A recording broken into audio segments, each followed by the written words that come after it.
So if you're thinking about moving to Arizona and you've told all your friends and family, I guarantee you someone has said to you, whatever you do, don't move to Mesa. And wow, you need to stop and watch this video because Mesa is such a missed opportunity.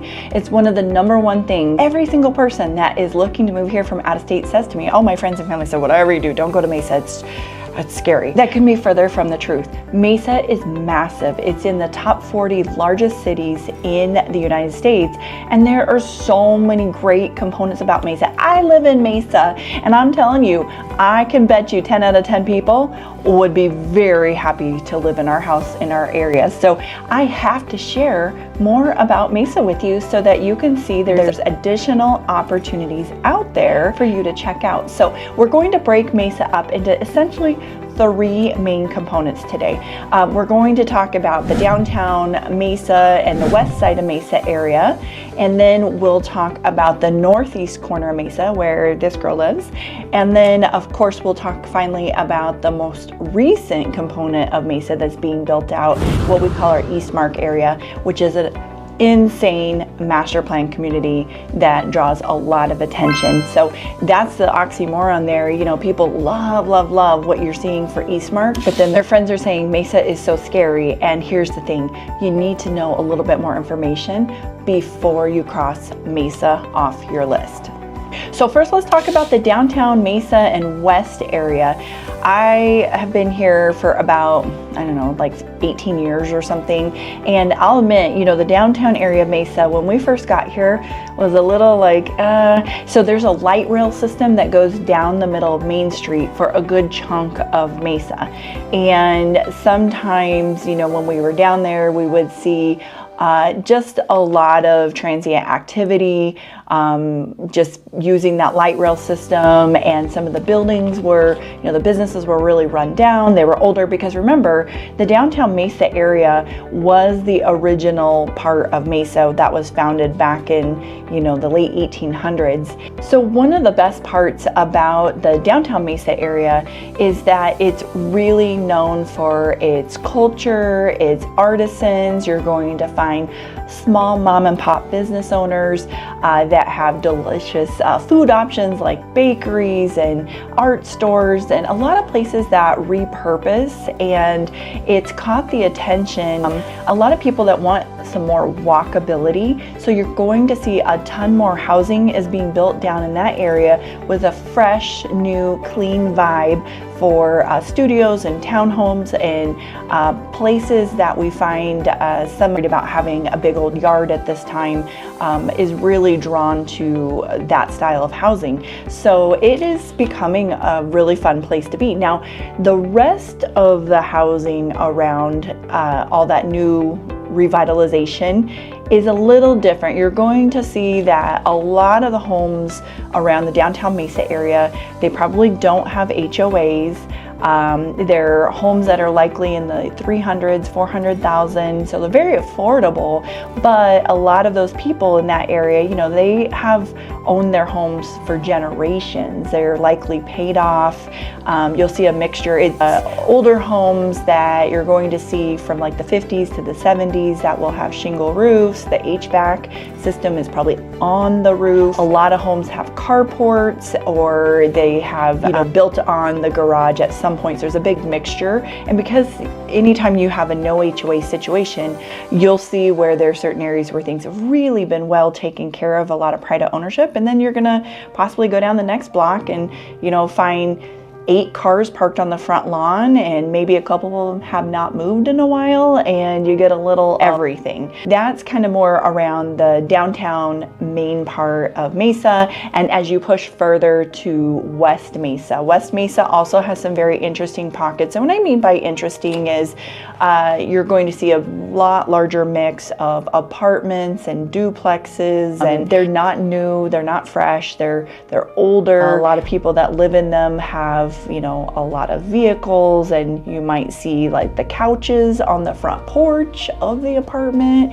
and that's where everybody's sitting out, hanging, talking. The feel over there is just a little bit different. I always recommend to my clients, you know, we can't tell you if something's a good place or a bad place, but just see what feels good for you.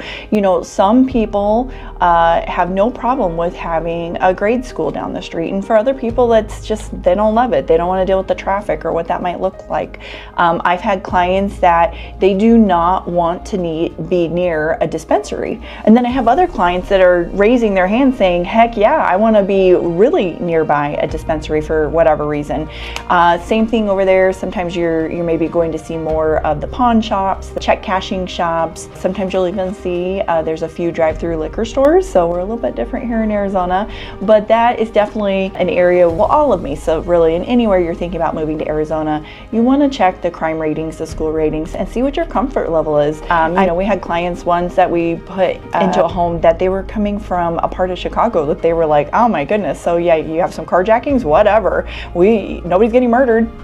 So their level of criminal activity and what they felt comfortable with or not, compared to maybe what some of our other clients coming from a different part of the country, you know, is all over. It's to each their own. And as long as you're doing your due diligence, we always encourage not only check the crime rating links, the school links, you know, drive by on a Tuesday after work, drive by on a Saturday, you know, mid-morning, so you can just see from different days and times and different perspectives what that area may look like for you. And if you're out of the area, don't worry about it. We're happy to go do those drive-bys for you. We'll take the video, send it to you, and you make the decision if that is a good location for you or not.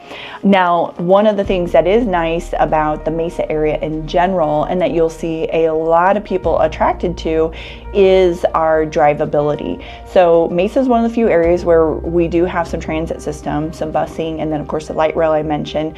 But if you're not needing that, and we're just talking about driving, we have the Highway 60 was one of the original freeways here, but the 60 is a really great east-west that is right towards the very south end of Mesa. We do have some Mesa area that's just on the south side of that 60, but the bulk of Mesa is on the north side of it. So we have the Highway 60, we have the Loop 202. Now this one is really confusing for people. It took me a while when I first moved here. I was like, why do they keep talking about the upper 202, the lower 202, and then they have two different names? And so the 202 is essentially a loop. So you have the upper 202 that goes around the north, up around the north side of Mesa and connects you into the 101, and then you have the lower 202, who's going to take you not only just through Mesa, but then it'll run you through Gilbert and Queen Creek over to Tempe, and again connect you to the 101. And so it's a really great freeway system.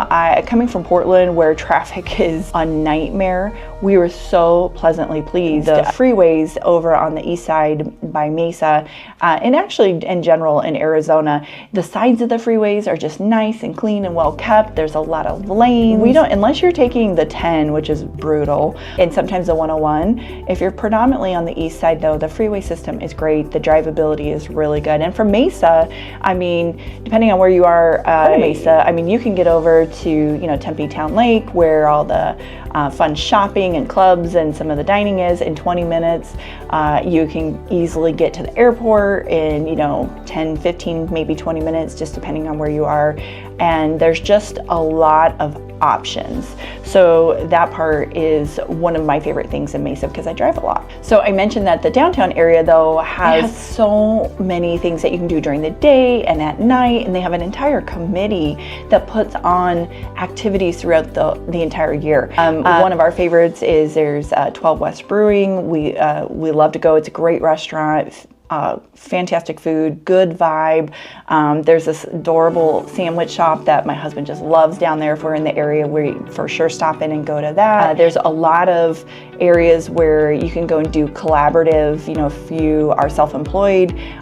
Mesa especially has the Mesa Hub, and that supports, they have podcast rooms and places where you can go and do projects and collaborate with other people, and they're super supportive of the small business atmosphere.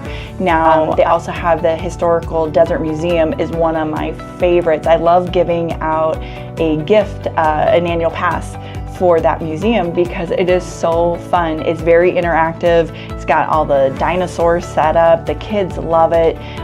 So that is a great breakaway for a hot day for something inside. There's just so many cultural activities and things to do. And then, for the outside days, let's not forget we have Golfland, SunSplash, massive outdoor entertainment park where you climb the bazillion stairs, and then the kids and the adults get to go down the water slides, and then they have in the evening it's really fun to do. You can do it during the day too, but they have putt-putt golfing, and they have this arcade set up on the inside. So it's definitely a must-do fun breakaway with a group of people when you're here in the Mesa area. And then downtown Mesa is just fun to walk around. You'll see murals painted on the walls, and there's sculptures, and it's just a really low-key, fun vibe and a great place to go spend a few hours walking around and checking out such a diversity of businesses. Now, before we move on to the second area in Mesa I want to talk about, we have to cover Dobson Ranch. So that is one of the original master plan communities for the east side that I was telling you about, is just on the south side of the 60. So it's kind of interesting because, like I mentioned, most of the Mesa area is on the north side of the 60, but then you have this Dobson Ranch community, which is so desirable and very highly sought after. It is, older homes. You're probably going to see something in the 20 to 30-year-old range of homes, but what a lot of people are going in and doing is they're purchasing those homes and they are taking down walls and changing out kitchens, and they're just updating them because people love the Dobson Ranch area.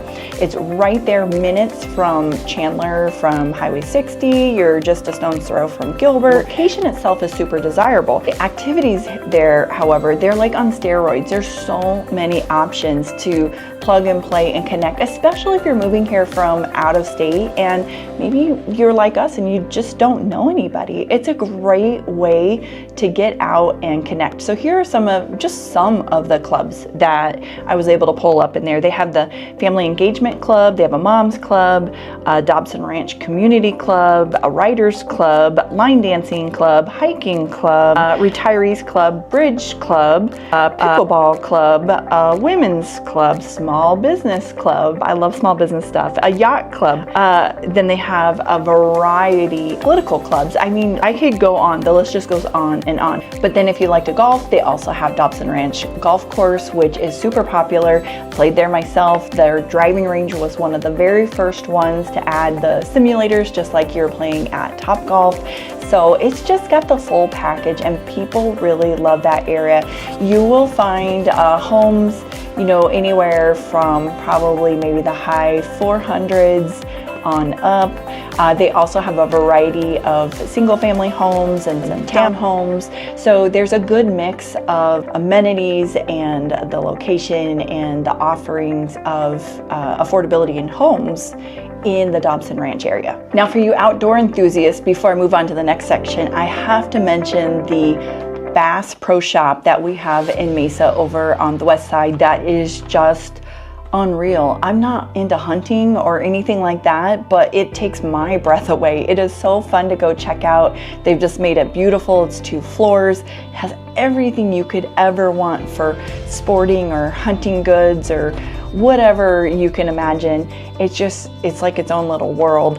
I always leave with some beef jerky when I stop in to visit, but it's definitely there for all of you hunting and sporting people. So we have that, and then of course we can't forget about our spring training. Spring training draws a lot of people here to the Mesa area, which usually happens from like late February into early April. They are so fun. Now you have to be super careful when you're purchasing your spring training tickets because it is still warm if you're sitting in the sun. So my husband's a bit of a seat snob, and he's always really careful to just think about the timing of the game and where the shade will be or not be. so that, you know, we're not frying on the metal bleachers. But we have the two fields here. We have the Oakland A's and then the Chicago Cubs, and those are both more on the west side of Mesa.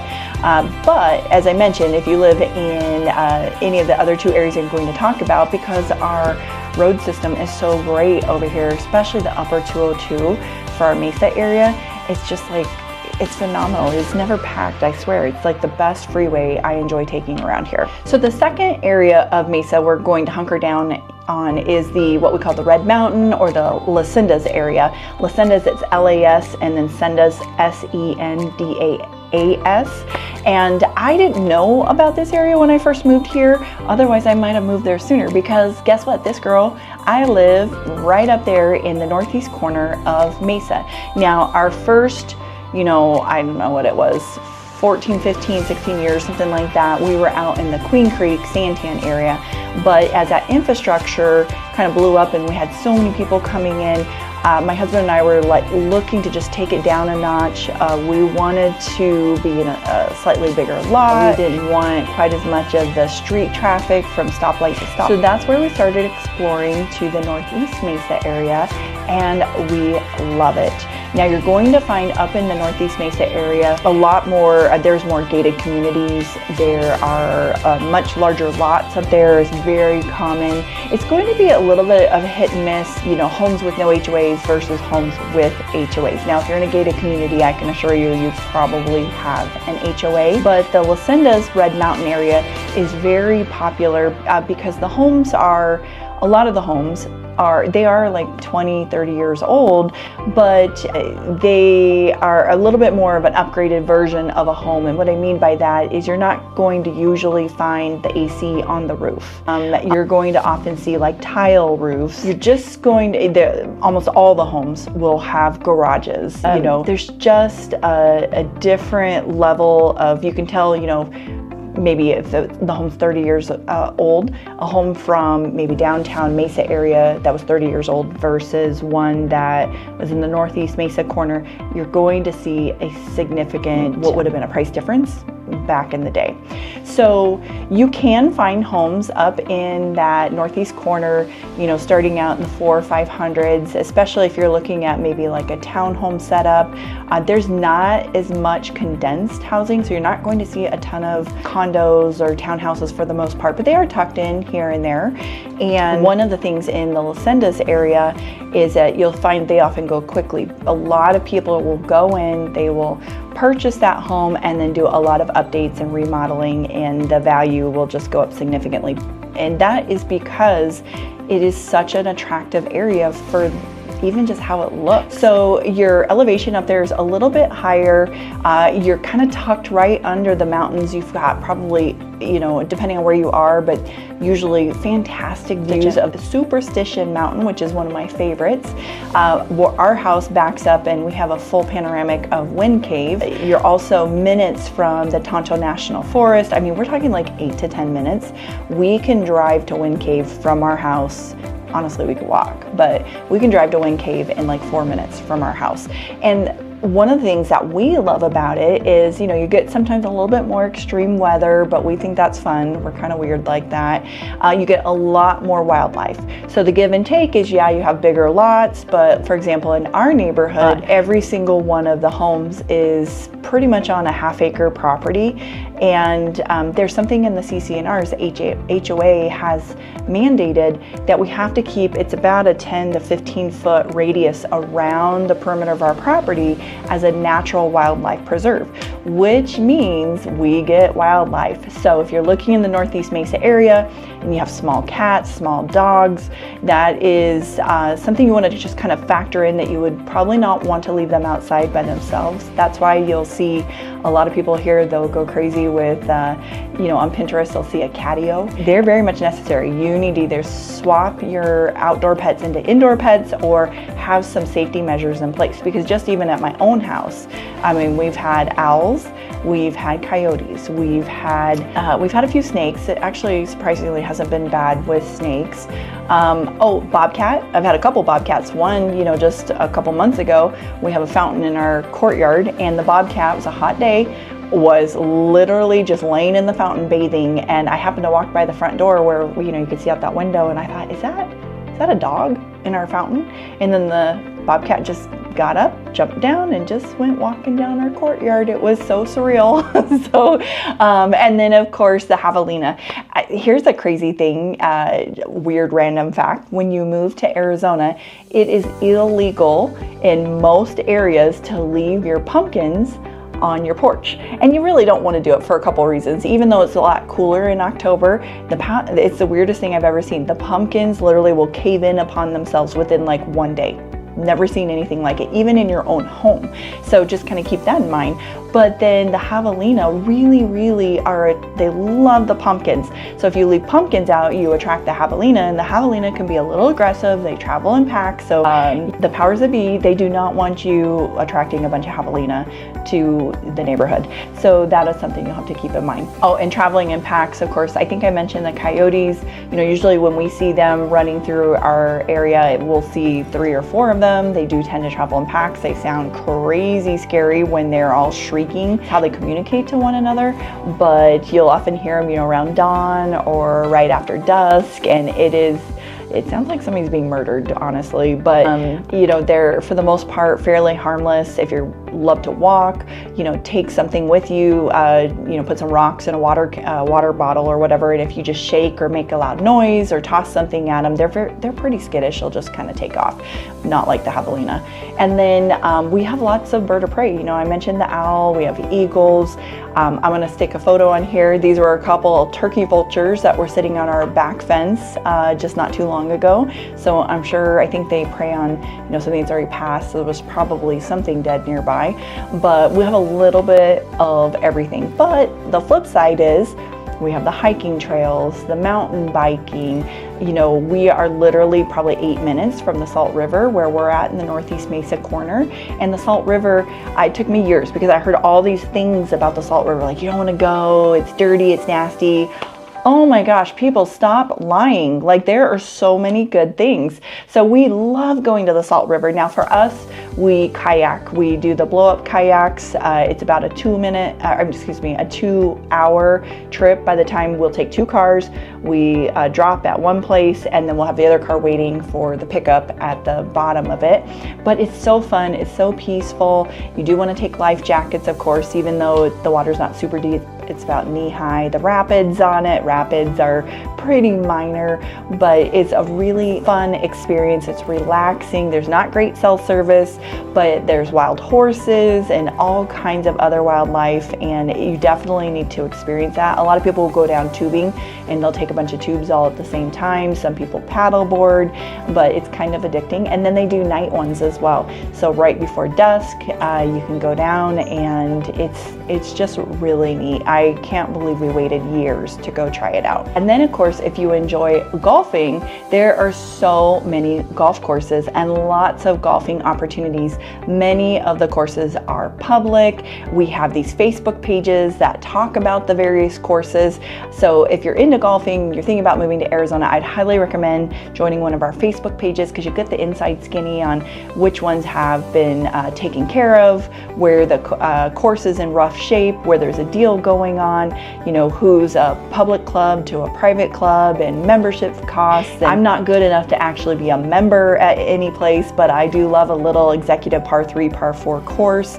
There is a lot of them. And of course, Los Sendas is gorgeous. So if you want to go up there, you'll get some unreal mountain views, and it's just really neat because a lot of Arizona is very flat. As a matter of fact, mesa, the word mesa in Spanish means table, so you're thinking flat. But that northeast corner has its own special little something, because we do get those hills and those views, and a different look to our Sonoran Desert that you might not find in other parts of the valley. And because it's older, it hasn't been hyper developed, and the homes are further apart, you're going to see a lot more things like saguaro and a natural desert scape. My mom was so funny when she came to visit. She was like, I just want to see a saguaro. I want to see it. I finally was like, well, just look in my backyard.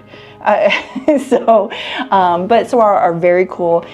They are protected here. You have to get special permits if you want to move one, or or take it down. They support a whole wildlife ecosystem. But I mean, when you see one, it takes like 80 years to grow one of their arms. And then they're so smart. They know somehow not to grow closer than certain distances to one another. If you buy them at the nursery, you go home to plant it, you have to, whatever direction it was facing north at the nursery, it must be facing north at your home. It's just crazy. I think there's so many components about being able to live in the Northeast Mesa area that I just think are magical, between the offerings of shopping and dining and the proximity to everything, the wildlife. And we got to go in and purchase a little bit older home at a price that felt right for us. And then we gutted it, put it back together into the inside looking new and modern and fresh for what I was looking for.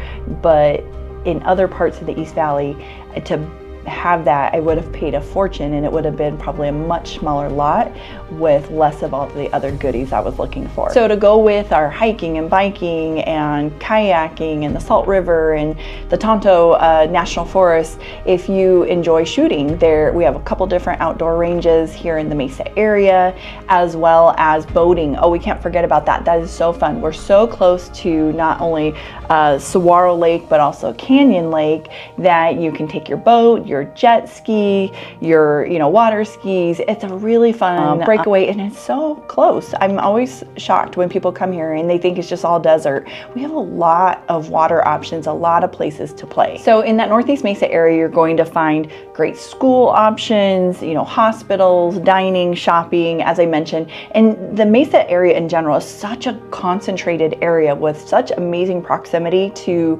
everything else around it within a 30-minute distance, that the job opportunities are very much there as well. So Mesa can be a great landing point for all of those reasons and then some. Now, the third area I want to talk about is the Eastmark area, and that is what we call the newest or newer part of Mesa. So it's going to be also on the east side, but it's a bit more south, and it is also going to be on the south side of the 60. And Eastmark is an interesting little triangle that basically on one side of it, you're touching, Gilbert, the other side's Queen Creek, then the other side's Apache Junction, which is blowing up as well. I have a different video. Trying to figure out where the best fit for you just means we need to know some information, and that's our job. Our job is to help tell you, hey, based on what you just laid out, you want this, this, and this. Here are some other options you might not have even known about. And when your friends are saying, whatever you do, don't look at Mesa, they're just crazy. They just don't know, because Eastmark is one of the biggest, baddest master plan communities you will ever see. I mean, this place is sprawling, massive. They've been building for over 10 years. There's sections of Eastmark that are gated with very large lots. We're talking like, 12 to 20,000 square foot lots, which is almost a half acre, to non-gated areas, to townhouses, to in the front, is maybe you want to land and then figure out what you think about the area and you just need to rent for just a little bit. There's some apartments in the very front of it. And then as we've had clients do, as they get to know the area and they decide, wow, I really love this Eastmark area, then we just help them purchase in Eastmark. You're going to see anything from homes, probably high 400s, low 500s, all the way up to $1 million homes. There's also a 55 plus section. The 55 plus section has its own swimming pool and clubhouse amenities. The one community I was telling you about with the really large lots that's gated, that's a Taylor Morrison product. They also have their own swimming pool, private in that section. But then Eastmark in general has a huge community pool as well. It's really dialed in. It's got a big old basketball hoop set up in the middle of it. Then they have their own rec center that has really fun games and arcade style. They have the Great Park. The Great Park is available to the public. There's so many walking and biking paths. It's just like you could walk for days and not ever see the same thing. But then there's parts of Eastmark where the streets are a lot closer together. The homes are tight. So there's everything from a high density feel to a more spread out, sprawling setup for for the homes in there. Like I said, with a variety of ranges and price, but they're all new. They're very new, fresh, current. The build out in there is just about to end. Where we're seeing the next push is what we call Eastmark Light, and that is going to be, actually it's right on the border of Mesa AJ, and that's where they're pushing over to. It's technically Apache Junction address, but you'll see communities like Blossom Rock and Radiance, and I have a few other videos coming out where we'll talk a little bit more about those. But going back to Eastmark, they have their own fresh catch and release fish at the lake there, right there in Eastmark. They've got the Orange Monster Jungle Gym, and this thing is massive. I mean, there is a lot to do there. I believe there's a skate park as well, and then they have Steadfast Farms where they grow a lot of the local vegetables, and then those are actually sold to those small micro market restaurants and shops down in downtown Mesa. So that's really cool. Now in Eastmark, they also have Basis, which is a well-known top-tier charter school, and then they have one of the Queen Creek high schools in there as well. You might be thinking, well, I thought you said this was Mesa.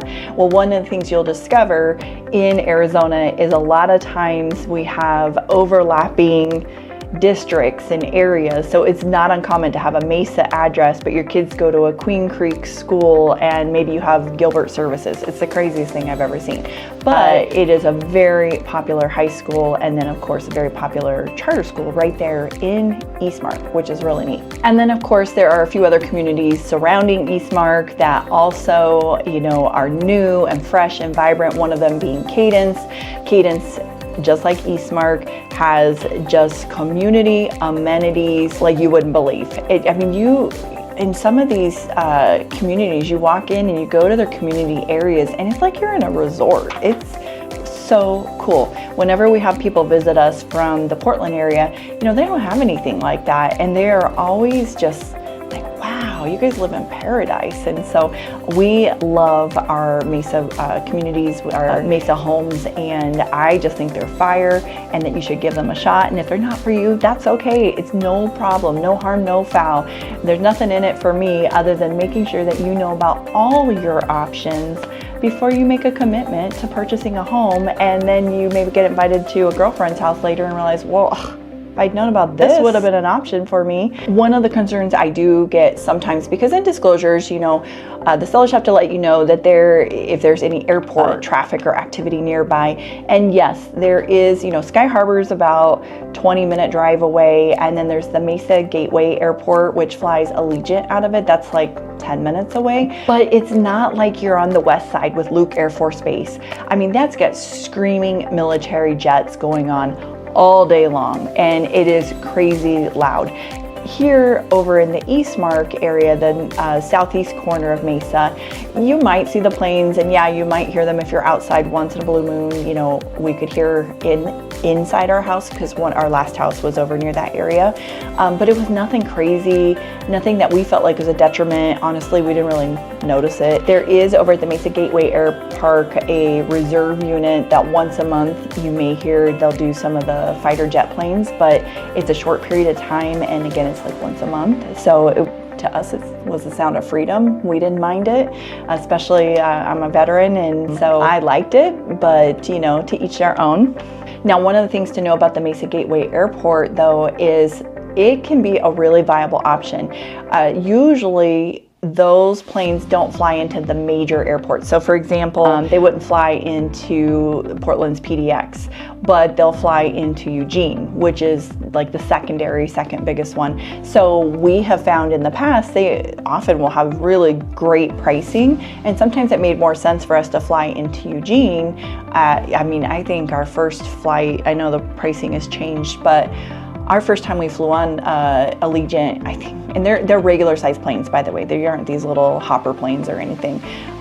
But we found tickets for like $20 each way. We could not believe it. So it totally made sense for our family of 5 to buy those inexpensive tickets, fly into Eugene, and then we just grabbed a rental car, and then we were gonna have a rental car anyway for the week we were there. So it all worked out. So it's a great secondary option to see if, hey, does Allegiant fly into a hub near where you like to go visit with friends and family? So the long and short of it is Mesa is vibrant, it's active, It's got affordable housing at all different ranges and styles of home. So if there's a particular area you'd like to know more about, you're just not sure because Mesa is so big, so vast, so diverse, send me a message, put a comment, text, call, email, days, nights, and weekends. We are out there showing homes, and we want to help you find your next home, whether that's in 9 days or 9 months. We've got your back.